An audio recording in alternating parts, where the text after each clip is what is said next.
Saúdo aos irmãos com a graça e a paz do Senhor Jesus. Vamos abrir a palavra de Deus, meus irmãos, no livro dos Salmos.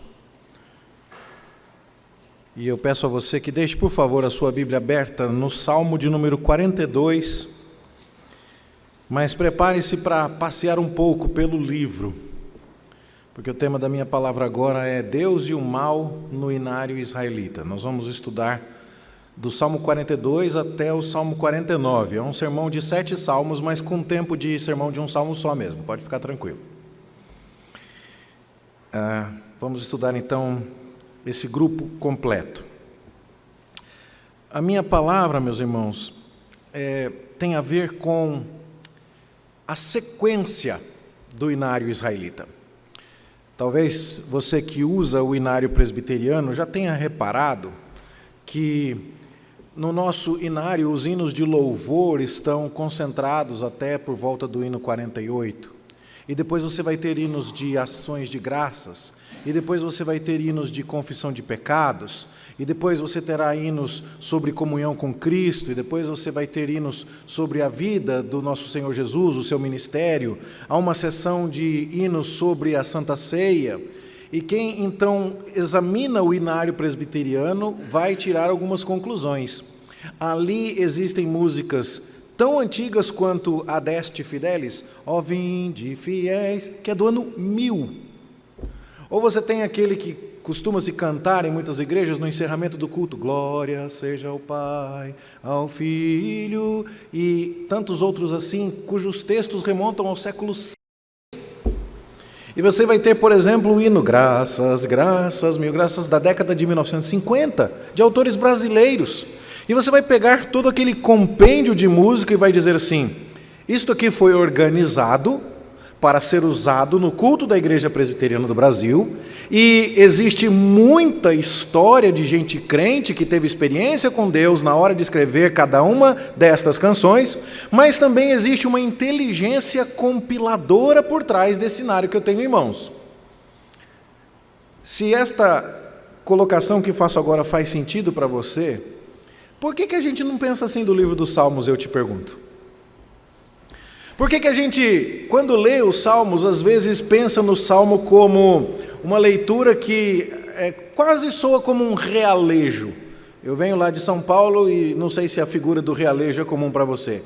É aquele homenzinho que fica lá na praça, tocando uma vitrolinha que ele mexe assim, e tem um papagaio lá dentro, e quando você dá R$2 para ele, o papagaio vai lá e puxa um bilhetinho com a sua sorte, com qualquer coisa do tipo. E às vezes a gente se aproxima do livro dos Salmos assim. Quando a gente não sabe o que vai ler na reunião de oração, lê um salmo aí. Por quê? Porque o salmo ele tem começo, meio e fim, então você nunca fica preocupado de não ter contexto, porque você sabe onde começa, onde acaba, e todos eles tocam em alguma emoção, em algum elemento humano que faz com que a gente se identifique, mas a gente nunca parou para pensar que é um inário, gente. E ele precisa ter alguma lógica escondida por trás. Trata-se de um estudo bastante novo no campo dos estudos teológicos. Mas eu queria mostrar para você que Deus e o mal, o Deus do caos, está coordenando todas as coisas, como vimos ontem na vida de José, mas como veremos agora também na composição do inário do povo de Israel. Eu queria mostrar isso para você através dos Salmos 42 até 49. E por que eu escolhi esse grupo? Primeira pergunta, pastor, por que nós vamos falar destes salmos? E então agora eu queria que você olhasse comigo no título do Salmo 42. Note, existe uma expressão aí que não é bíblica. Tem coisa na sua Bíblia que não é bíblica, você sabia disso? E ela já veio o pastor falar que a Bíblia não é bíblica. Deixa eu me explicar direito. Existem títulos editoriais que não pertencem ao texto inspirado.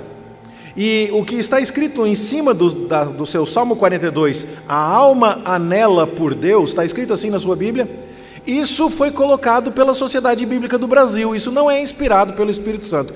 Pronto, pastor, peraí, vou riscar aqui. Não precisa riscar, porque na imensa maioria dos casos esse título é bom, ele te ajuda, mas ele não é inspirado. Tem uns 2 ou 3 casos na Bíblia que não é bom. Quer ver um exemplo? Lá em 1 Coríntios 13 está escrito que o amor é o dom supremo. E aí um monte de gente pensa assim, eu não tenho o dom do amor, por isso não vou amar. Não, amor não é dom que uns têm, outros não têm. Amor é fruto do Espírito. Todo mundo que tem o Espírito tem que amar. E é um mandamento. A gente acabou de ver aqui, né? Sobre mandamento e expressar amor. Bom, lá o título editorial não ajudou. Mas na maioria dos casos o título ajuda, não precisa arriscar. Mas tem um outro detalhe. O que veio logo embaixo? Ao mestre de canto, salmo didático dos filhos de Corá. Tem isso escrito na sua Bíblia? Isso aí é inspirado. E aqui então já tem um detalhe interessante. Quando você for ler um salmo, começa a ler daí, porque o salmo começa aí. Aliás, o versículo 1 no texto hebraico começa exatamente aí. O que a gente costuma ler como suspira a corça pelas correntes das águas, assim por ti, ó Deus, suspira minha alma, já é o verso 2 no texto hebraico. O verso 1 é, ao mestre de canto, salmo didático dos filhos de Corá. Então isso aqui é Bíblia. Ok? E aí então eu estou escolhendo aqui uma unidade que vai dos Salmos 42 até o 49, por quê? Olha o verso, o título inspirado do Salmo 42, dizendo que é um salmo didático dos filhos de Corá. E o 43, o que está escrito? Não está escrito nada, né? Tá bom, mas e o 44? Dos filhos de Corá. E o 45? Ao mestre de canto, segundo a melodia, os lírios, dos filhos de Corá. E o 46? Ao mestre de canto, dos filhos de Corá. E o 47? Dos filhos de Corá. E o 48 também. E o 49 também. É por isso que eu vou falar do 42 até o 49. Porque parece bem claro para nós que as composições dos filhos de Corá foram reunidas numa unidade aqui. Talvez você conheça isso em outras unidades do livro dos Salmos. Talvez você saiba que do Salmo 120 até o Salmo 134, nós temos uma coletânea dos cânticos de romagem, daqueles cânticos que as pessoas cantavam quando iam até Jerusalém em peregrinação para adorar. E havia uma organização lógica lá. E a gente não vai ter tempo de falar sobre isso, mas o Salmo 120 é de uma pessoa que está peregrinando e morando longe do templo e habitando em Meseque e Quedar, uma região muito distante. E o Salmo 121, ele está andando em direção a Jerusalém, caminhando pelos vales, mas olhando para os montes. É uma possibilidade de interpretação para ver se algum ladrão vai querer assaltá-lo, ou olhando para o Monte Sião, para onde ele se dirige em busca de socorro. E ele está preocupado, e se o meu pé tropeçar na viagem? E aí então Deus lhe diz, não vou permitir que o teu pé vacile. Eu vou guardar a tua entrada e vou guardar a tua saída. Então vá para Jerusalém. Aí no Salmo 122 ele para na porta. Pararam os nossos pés junto às tuas portas, ó Jerusalém. Jerusalém que estás construída como cidade compacta. Lá no Salmo 125 você já vê que ele está adorando. Os que confiam no Senhor são como os montes de Sião. E lá no Salmo 133 você vê ele refletindo sobre a roupa do sumo sacerdote. Como é bom e agradável que os irmãos vivam em união, e é como o óleo que desce sobre a barba de Arão e escorre para a gola das suas vestes. Opa! Do Salmo 120 até o 134, algum compilador inspirado organizou as músicas de cantar indo para Jerusalém e ainda fez isso com um critério lógico. Aqui deve ter sido o mesmo caso. E a gente então vai procurar prestar atenção nisso. Só que antes de começar a ver esse critério lógico e que tem a ver com o seu arranjo e que teria a ver, portanto, com o contexto literário dos Salmos, eu quero estudar este grupo de salmos muito rapidamente no seu contexto histórico. Alguém de vocês já fez scrapbooking? Sabe do que se trata? Já ouviram falar?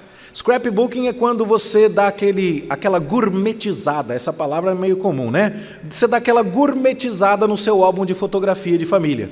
Então, ao invés de simplesmente colar uma fotografia junto com a outra, você vai lá e escreve o nome do neném, aí você coloca um adesivinho, aí você coloca um balãozinho de diálogo, aí você faz uma pintura, aí você coloca... E aí, então, esse recorte de rasgos e de colagem, esse scrap no inglês, é fazer um livro, um booking de scrap, de retalhos, e você coloca, então, as suas fotografias ali.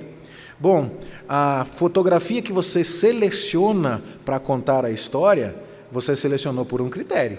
E a ordem com a qual você colocou as fotografias, você também colocou com um critério.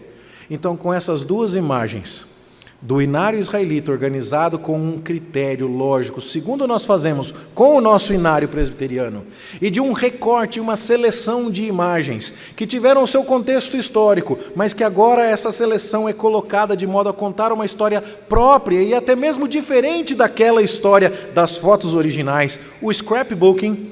Eu queria olhar com você para os Salmos 42 a 49. Mas nós vamos começar com o contexto de cada salmo.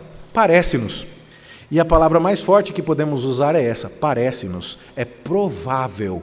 Não está escrito aqui, mas que o Salmo 47, que é o primeiro deles, talvez tenha sido o primeiro do ponto de vista cronológico.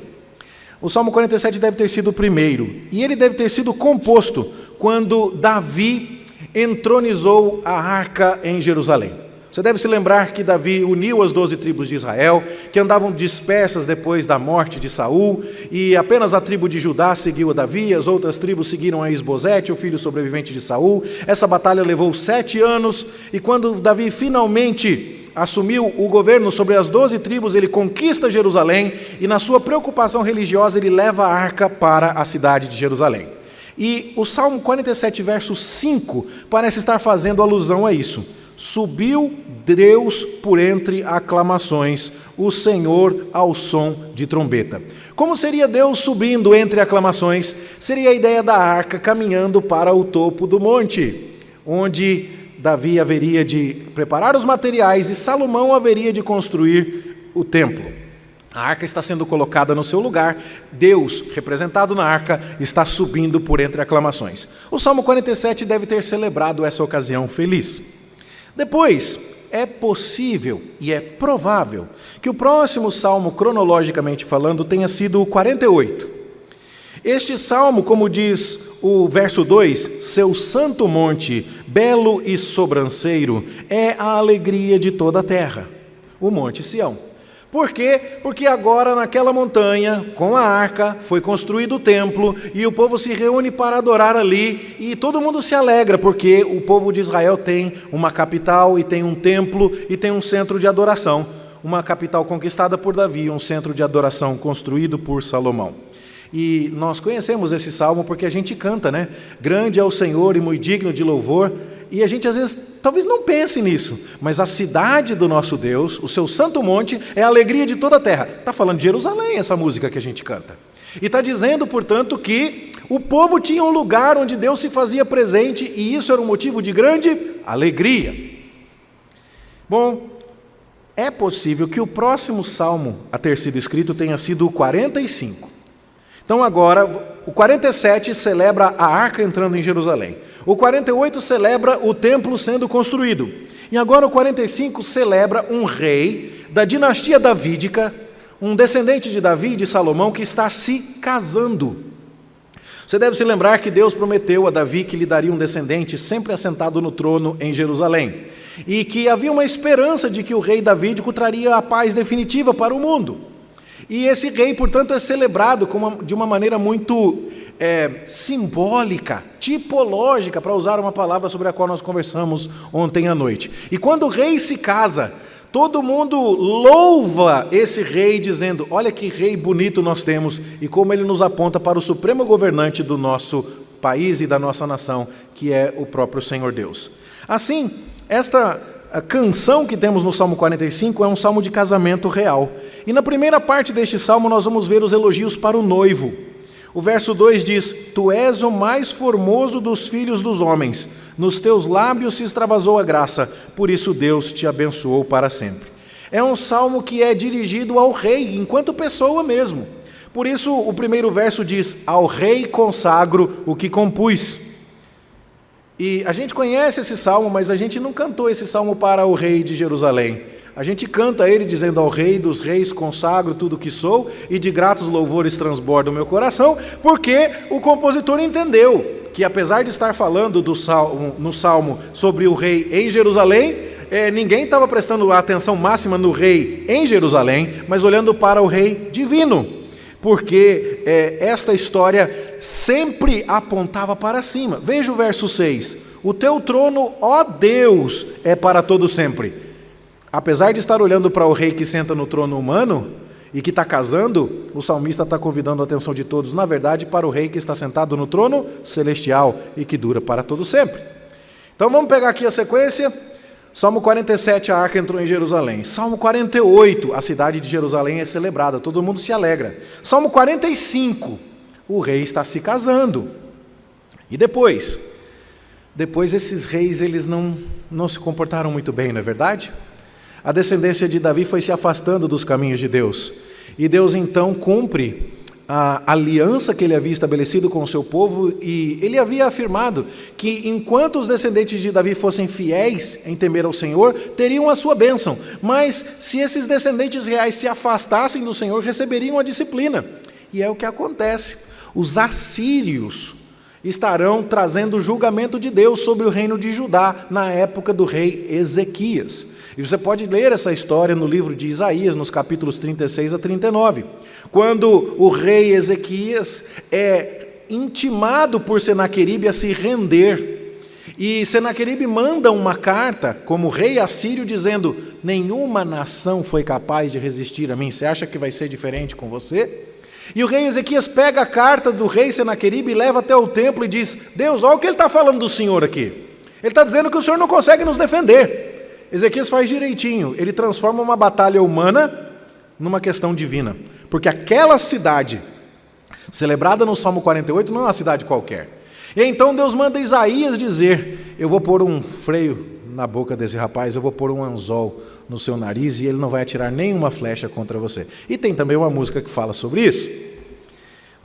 E aí então, antes da batalha acontecer, 185 mil soldados assírios morrem no arraial do exército assírio. E a batalha simplesmente não acontece. E aí o Salmo 46 parece ter sido escrito nessa ocasião, porque ele diz no verso 2, não temeremos ainda que a terra se transtorne e os montes se abalem.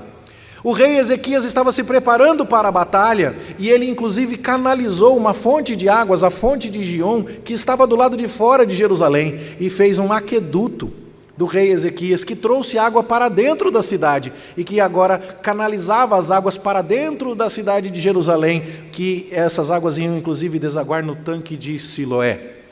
E aí então Jerusalém estaria preparada para o cerco de Senaqueribe e seu exército, porque teria água lá dentro o tempo todo. E parece que é exatamente esse episódio que está em perspectiva quando no verso 4 do Salmo 46 a gente lê: há um rio cujas correntes alegram a cidade de Deus. Não tem rio dentro de Jerusalém, gente. Tem no máximo essa fontezinha. Mas parece bem claro que esse é o episódio que está em perspectiva, até porque os hebreus nada fizeram, Deus fez tudo sozinho. E o verso 10 vai nos lembrar: aquietai-vos e sabei que eu sou Deus, sou exaltado entre as nações, sou exaltado na terra. O Senhor dos exércitos está conosco, o Deus de Jacó é o nosso refúgio. Então vamos tentar lembrar aqui a progressão. No Salmo 47, a arca entra em Jerusalém. No Salmo 48, a cidade é celebrada. No Salmo 45, o rei davídico se casa e a sua formosura e a sua glória são cantadas. Mas a dinastia davídica se afasta de Deus e os assírios vêm trazendo juízo. Deus liberta o seu povo milagrosamente. O Salmo 46 canta essa vitória.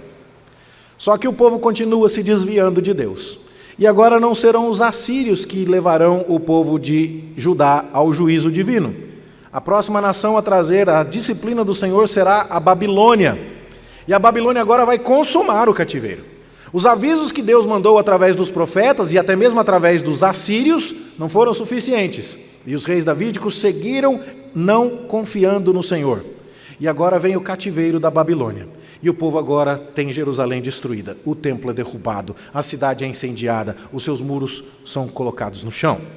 E agora o que nós vamos ver? Nós vamos ver que no Salmo 42, você vai ver aqui no versículo 4, por exemplo: eu lembro-me destas coisas e dentro de mim se me derrama a alma, de como passava eu com a multidão do povo e os guiava em procissão à casa de Deus, entre gritos de alegria e louvor, multidão em festa.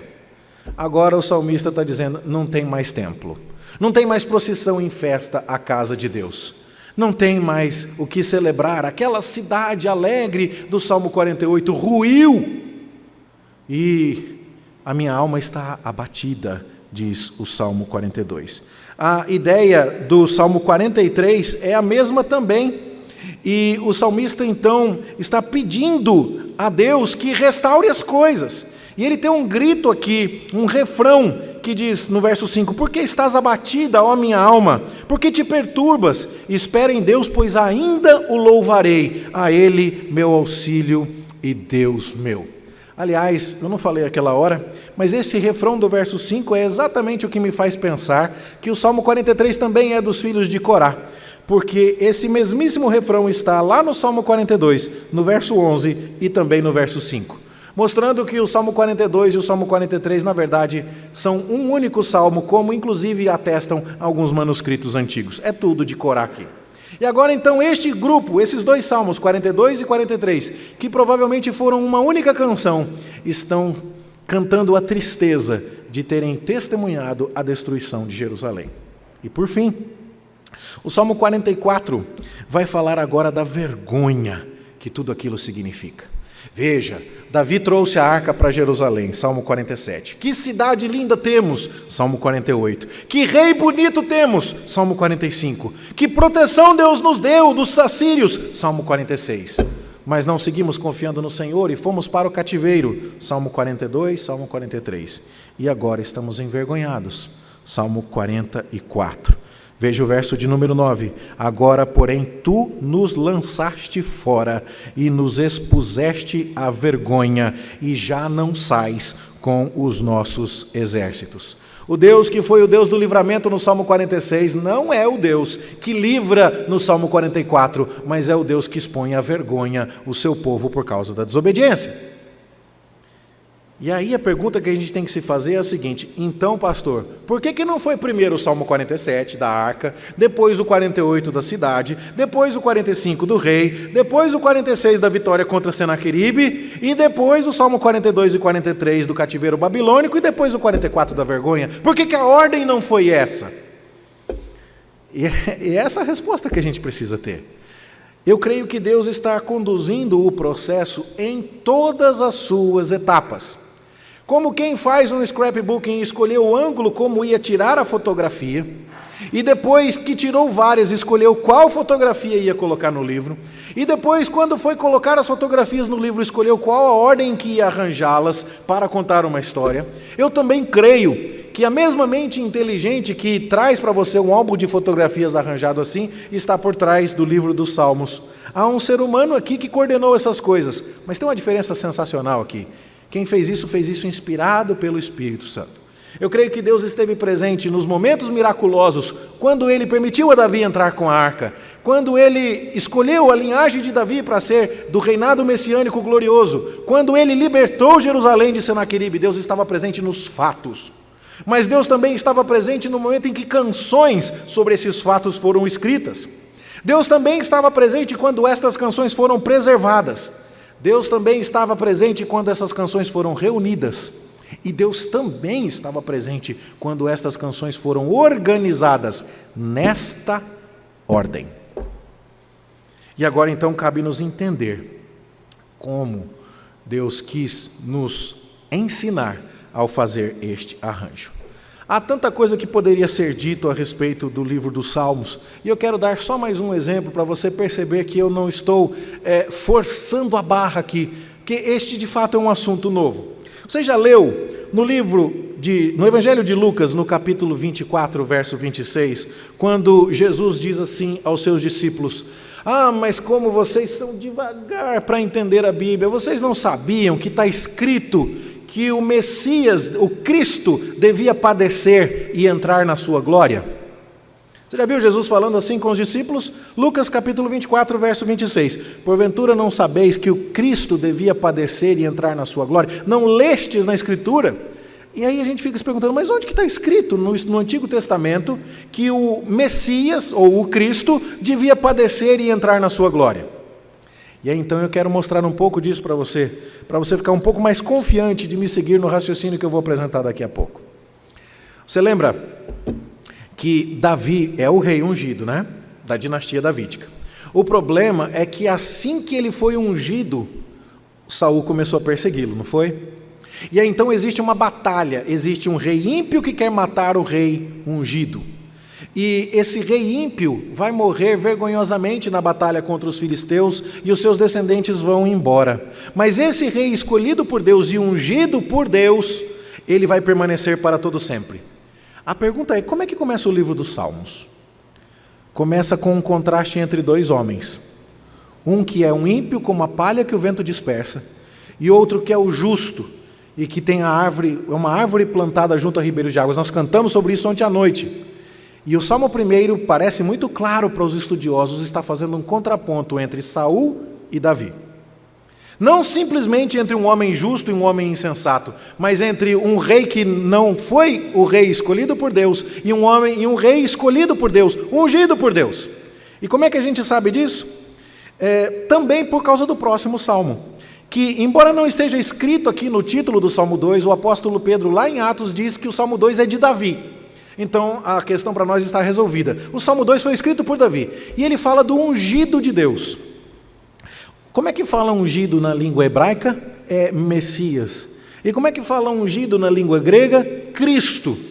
Então, se nós estamos falando do rei ungido na língua hebraica, estamos falando do Messias, que é Jesus Cristo. Só que Davi está dizendo que os povos da terra se enfurecem e se levantam contra o Senhor, diz o capítulo 2, Salmo 2, verso 2, contra o Senhor e contra o seu ungido. Qual era a ideia? Ninguém estava querendo receber Davi. Quanta perseguição Davi sofreu, não só de Saul, mas até de outras nações. Mas quem entendesse que Davi apontava para um ungido maior do que ele, para o Messias, essa é a palavra para ungido, maior do que ele, para o Cristo, o Senhor Jesus, quem entendesse isso receberia Davi e seria bem-aventurado. Por isso é que o Salmo 1 termina com a expressão começa com a expressão bem-aventurado e o Salmo 2 termina com a expressão bem-aventurado. Por isso que o Salmo 1 fala sobre o homem que medita na lei de Deus dia e noite, e a palavra hebraica para meditar é a mesma que está aqui no Salmo 2, dizendo que, no verso 1 do Salmo 2, dizendo que os povos imaginam coisas vãs. Enquanto o homem justo do Salmo 1 medita na lei de Deus, o ímpio que se rebela contra o ungido imagina coisas vãs e não quer aceitar o rei divino. E aí, então a gente tem um contraste entre Saul e Davi no Salmo 1, gente que não quer reconhecer Davi no Salmo 2. E aí o que acontece no Salmo 3? Nós temos o salmo que Davi compôs quando o filho dele quis matá-lo. O filho dele é um exemplo das pessoas que não aceitaram o ungido de Deus.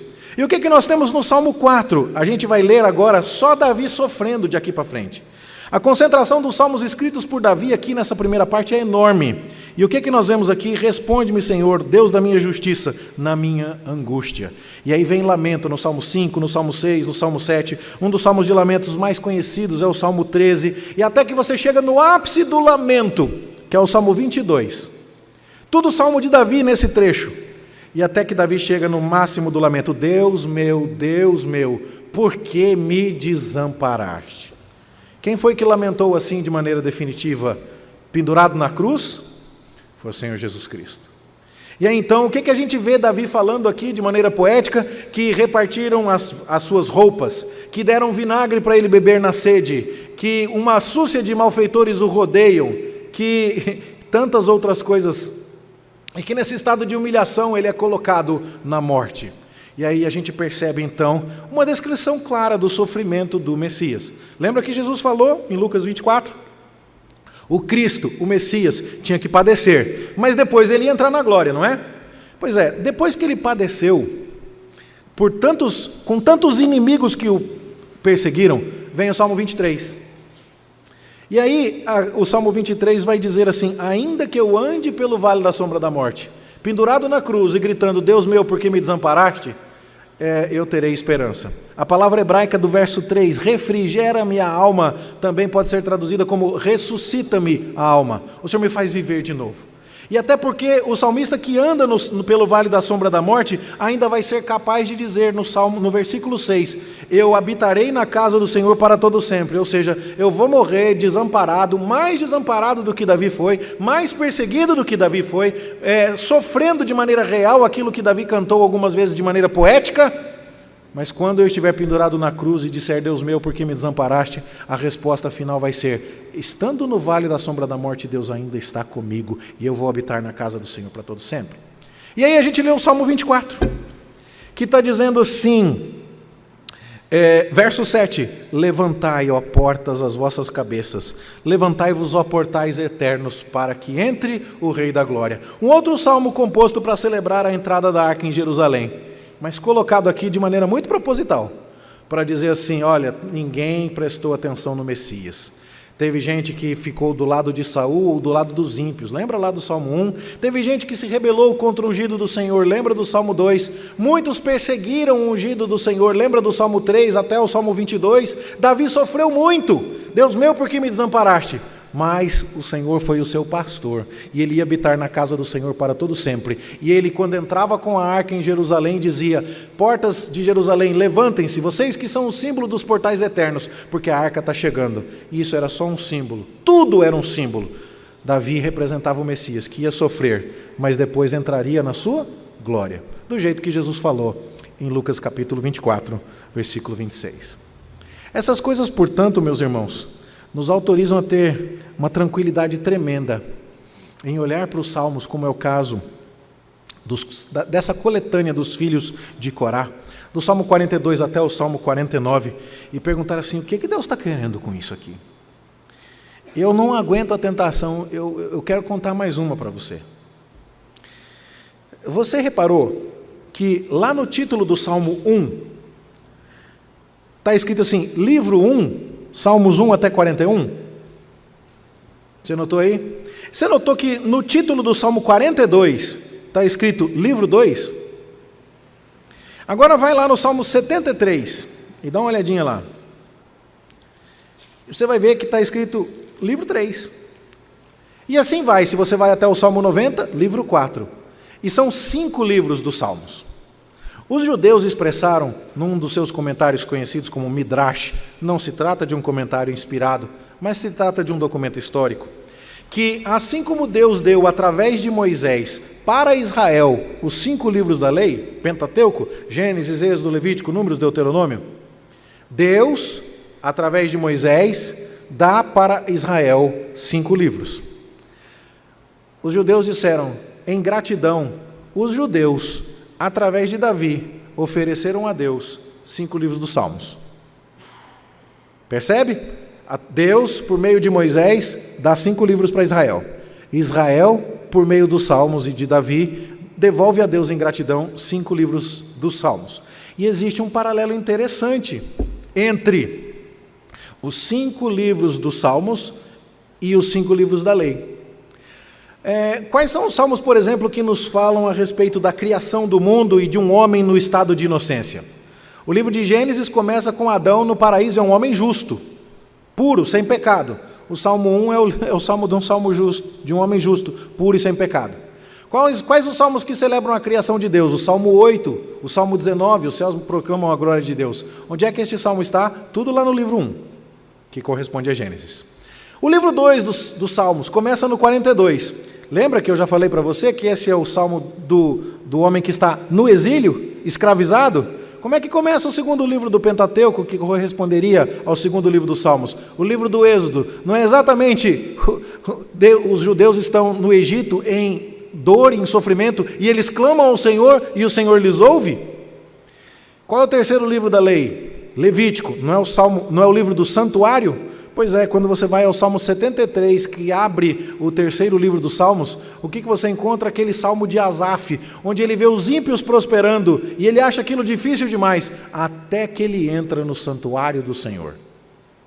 E aí então você vai ter o Salmo 84, que está neste grupo, dizendo assim, o pardal encontrou casa, a andorinha encontrou ninho para si, mas eu encontrei os teus altares, Senhor, Rei meu e Deus meu. Mais evidente ainda, quarto livro da lei é o livro de Números, que o povo passa 40 anos no deserto, liderado por Moisés, e Moisés escreveu um salmo, Senhor, tu nos tens afligido, e até quando nós vamos ficar aqui? E esse é o Salmo de número 90, que abre exatamente o quarto livro dos Salmos, que corresponde a Números. E Deuteronômio é a repetição da lei, e há salmos e salmos que celebram as glórias da lei, como é o caso do Salmo 119, que por acaso está lá no 5º livro do livro dos Salmos. Esse é o inário de Deus. E o congresso não é sobre música não, mas não tem jeito, a gente canta aqui também, né? A gente vinha conversando, né, Índio, sobre música na igreja e como isso tem sido um problema. Deus mandou a gente cantar com entendimento, viu, irmão? Não é para escolher a música por causa daquele solo de guitarra maravilhoso ou por causa daquela entrada do saxofone. É para escolher a música por causa da teologia que ela carrega, do ensino que ela nos traz. E Deus está explicando isso para nós. Não tenho nada contra, nem saxofone, nem guitarra, nem baterista, viu, Rafael? Nada contra. Mas eu tenho contra músicas que não são colocadas de qualquer maneira. Deus quer que a gente cante com inteligência, com entendimento. E Ele deixou o exemplo aqui. E o que Ele está mandando, portanto? Acho que agora deu para ficar claro aqui que esse cenário é maravilhoso. Que esse cenário tem muita teologia dentro dele. E o que Deus está querendo me ensinar? Então, quando Ele pegou todas essas histórias e falou assim, arranja assim para o compilador sagrado. Não sabemos quem foi. Alguns arriscam que tenha sido Esdras, um dos últimos escribas que tenha compilado as últimas questões do Antigo Testamento. É possível, mas Deus não nos deixou essa informação. Mas o que está acontecendo aqui? A alma está abatida lá no cativeiro. Então, ela diz assim, parece que Deus se esqueceu de mim. Verso 9 do Salmo 42. Deus, por que o Senhor se olvidou de mim? Olvidou com L, olvidou, que é a palavra para esquecer, uma palavra mais sofisticada aqui. No 43:2, tu me rejeitas. No 44:24, escondes a face. No 23, dormes. No 44:24, não te esqueças. Tu te esqueces da nossa miséria e da nossa opressão. E a palavra esquecer de 44:24 é exatamente a mesma de 42:9. Deus, estamos no cativeiro. O Senhor se esqueceu de nós? E então existe uma reclamação, uma queixa dos salmistas, filhos de Corá, por causa da opressão dos inimigos. 42:9, nós vamos ler ali. Hei eu de andar lamentando sob a opressão dos meus inimigos. 43:2, porque hei de andar eu lamentando sob a opressão dos nossos inimigos. Só que esse lamento individual, eu estou sob opressão, se torna um lamento público e coletivo no 44:24. Porque escondes a face e te esqueces da nossa miséria e da nossa opressão. Ou seja, a opressão é apresentada por alguém que não pode mais ir ao templo, não pode mais ir adorar no período do cativeiro, e agora essa opressão é tomada em termos nacionais. E aí então, qual é a resposta de Deus? Curioso é que a gente costuma pensar que a resposta que Deus vai nos dar é resolver o problema. E a gente ora pedindo para Deus resolver o problema. Mas alguns africanos iam ficar muito bravos com a gente. Houve, num contexto que agora não recordo, mas um africano que debatia com um americano e dizia assim, vocês americanos são muito esquisitos. Quando vocês passam por problemas, vocês oram pedindo para Deus resolver o problema. Nós africanos, quando nós passamos por um problema, nós oramos pedindo para Deus nos dar força para enfrentar o problema. Não é diferente? E sabe o que é curioso? É que esse africano bateu na trave, porque quando Deus faz as coisas na Escritura, Ele não faz nem uma coisa nem outra às vezes. Às vezes Ele não resolve o problema, Ele não te dá a força para resolver o problema. Às vezes Deus simplesmente aparece para você e fala, presta atenção em mim. Vamos lembrar como é que foi isso? Jó. Jó está lá, sem filho, sem dinheiro, com a mulher falando na orelha dele, todo doente, se raspando com um caco, e com os amigos debatendo com ele por 38 capítulos de discussão. Por que aconteceu isso com você? Aconteceu porque você pecou. Não pequei, pecou sim, pecou não, pecou sim. E aí então Deus aparece. E aí então a resposta, Deus, por quê? E Deus não responde por quê. Deus só chega e fala assim, quem que são esses tolos aí que estão falando do que não entendem? Onde é que vocês estavam quando eu criei o mundo? Onde é que vocês estavam quando eu fiz tudo? Vocês não sabem quem eu sou? Aí o Jó fala assim, vou pôr a mão na boca, eu falei de coisa grande demais para mim, vou ficar quieto aqui. E Deus vai embora, e não cura ele na hora, e não diz para ele o que tinha acontecido lá no céu, com Satanás e Deus conversando, e não devolve os filhos para ele na hora, mas o fato dele ter visto Deus, resolveu o problema. Como é que foi com João na ilha de Pátimos? O último discípulo vivo, idoso, Ele está lá naquela mina de carvão, possivelmente até com trabalhos forçados, e aí então o imperador Domiciano está martirizando cristãos, queimando crentes vivos em praça pública. E aí então João está lá e no dia do Senhor, num domingo, Deus lhe aparece e fala: o barco para você ir embora para Patmos, para o Spa, na ilha de Caras, está encostando aqui às 3 da tarde. Não foi isso que Deus falou. Deus falou assim: olha para mim, eu vou levar você lá em cima para você ver o que está acontecendo. E Deus não resolveu o problema, Deus simplesmente se apresentou. O Deus do caos não está convidando a mim e a você a esperarmos soluções imediatas. Ele está nos convidando a olharmos para Ele. E sabe o que acontece aqui? O Salmo 42, que é um só com o 43 e que depois se junta ao 44, são os salmos do período do cativeiro, onde as pessoas estão dizendo: cadê Deus? Os nossos inimigos estão nos dizendo: o teu Deus onde está? É exatamente esse o clamor do verso 3 do Salmo 42. O teu Deus onde está? Cadê o teu Deus? E aí, ao invés de resolver o problema, no Salmo 45 você fala assim: está aqui o meu Deus, é o noivo. É o noivo que vai casar, esse noivo bonitão, que vai casar com uma mulher formosa, que é tão celebrado. E aquela alma que está dizendo no Salmo 42, como a corça suspira pela corrente das águas, assim a minha alma suspira por ti, a minha alma tem sede de Deus. Agora no Salmo 45 você vai ver assim: de boas palavras transborda o meu coração. Uma alma que estava em sede no Salmo 42, agora está transbordando de boas palavras no Salmo 45. E por quê? Porque viu o noivo. Não porque o seu problema foi resolvido, mas porque o noivo se apresentou. Essa é a ideia. E aí então, este noivo, onde é que ele está? Olha o verso 5 do capítulo 46. Deus está no meio dela. Deus, o noivo, cujo trono se estende sobre os céus dos céus, ele está lá em Jerusalém. E ele agora vai resgatar o seu povo e vai proteger o seu povo de maneira escatológica, de uma maneira que vai apontar para a eternidade. Como é que é isso? Você sabe que esse rio da cidade de Jerusalém, como eu comentei, não existe. Tinha só a fonte de Gion que foi canalizada para o tanque de Siloé no túnel de Ezequias. Mas se você parar para pensar, no Jardim do Éden tem um rio, que se divide em 4, Pison, Gion, Tigre e Eufrates. E na Nova Jerusalém, no novo céu e na nova terra, também tem rio, cujas águas alimentam a árvore da vida, que dá fruto para todos os povos. E esta Jerusalém que está aqui, tem o rio, e Deus está no meio dela. Ou seja, a linguagem aqui também é escatológica. E é dito aqui também: ainda que as águas tumultuem e esplumejem, e os montes se abalem nos seios dos mares. Vá ler o livro de Apocalipse capítulo 6 e você vai ver que a descrição escatológica é que no dia do juízo as montanhas vão cair sobre as pessoas e eles vão estar dizendo: é melhor isso do que enfrentar a fúria do Cordeiro.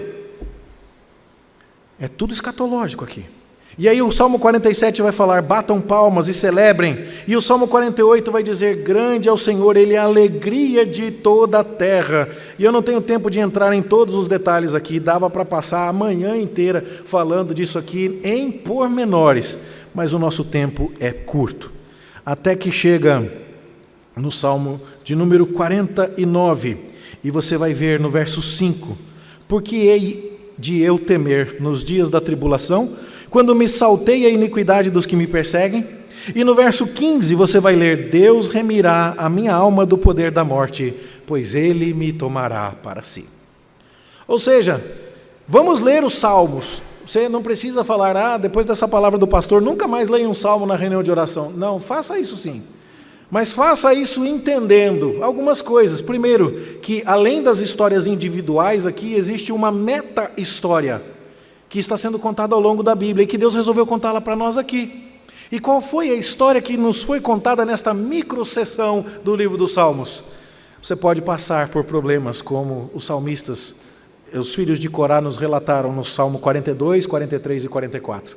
Mas olha para o noivo, como ele nos convidou a olhar no Salmo 45. Olha para Jerusalém celestial, como nós somos convidados a olhar no Salmo 46. Você já reparou como a gente parou de cantar sobre o céu? Isso me indigna. Se você está passando na frente da igreja no meio da semana, numa quarta-feira, tem uns carros no estacionamento e tem alguém cantando assim: Céu lindo, céu, céu. Aí você para um pouquinho e fala assim, ué, o que será que está acontecendo na igreja? E aí quando você está andando assim, está dizendo assim, a cristão um lugar para ti, agora me fugiu a letra do resto, mas está cantando um hino sobre o céu. E aí você para assim, quem foi que morreu? Porque a gente só está cantando sobre o céu quando alguém morre. Você já reparou isso? E sabe por que, em parte, isso está acontecendo?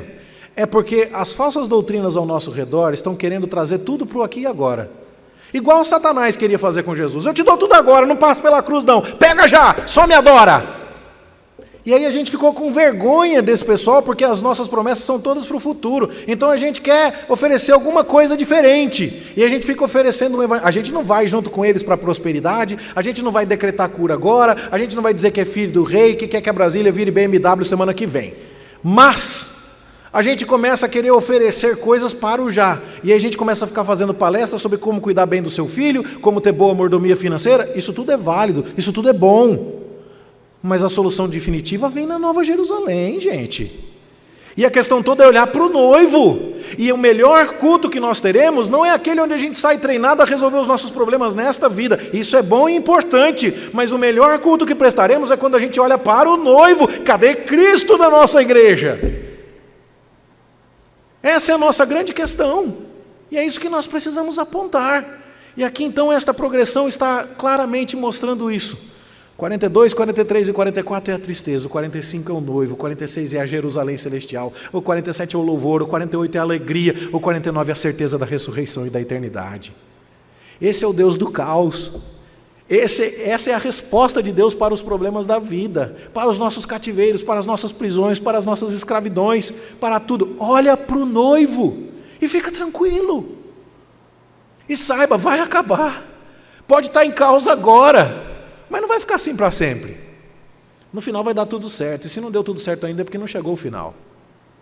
Aliás, você sabia que essa história de começar um filme da Disney ou um conto de fadas com Era Uma Vez e terminar com Felizes para Sempre é a imitação da estrutura de Deus para criar o mundo?